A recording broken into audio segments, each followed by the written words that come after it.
So for this week's reflection, I wanted to focus on the different um, classes of deaf people, I guess is what you would call it.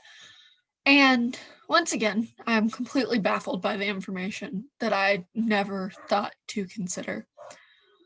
Um, and the fact that there are different types of deaf people. I mean, obviously, I knew that there are going to be different races and different genders of Black people, but I didn't think about like some of the other sorts of things.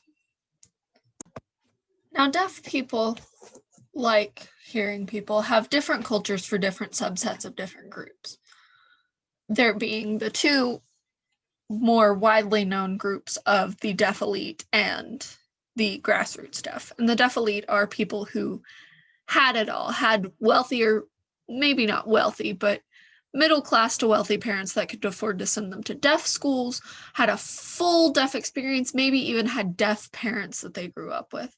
Whereas the grassroots people were poorer, lived in more rural areas, and had maybe very little interaction with the deaf community. And of course, as with anybody else, people that live in cities and suburban areas are more likely to get higher paying jobs and that kind of thing than people that lived in farmland and rural areas. And of course, I always knew the difference between deaf, hard of hearing, and hearing people, but there's also the deaf-blind and Black deaf communities. And just as with the hearing populations, Black deaf communities have a different subculture and different presence as opposed to white hearing communities.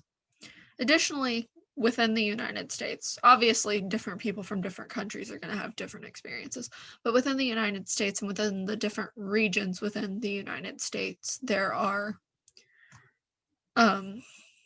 different cultures. As I've learned, there are different signs, well, different shapes that equivalent to the same sign. And I've thought this is all very interesting. And once again, it's made me realize that hearing people's view of the world is very shuttered and very close-minded. And it just makes me lucky. It makes me think how lucky I am to take this class and be a part of it all.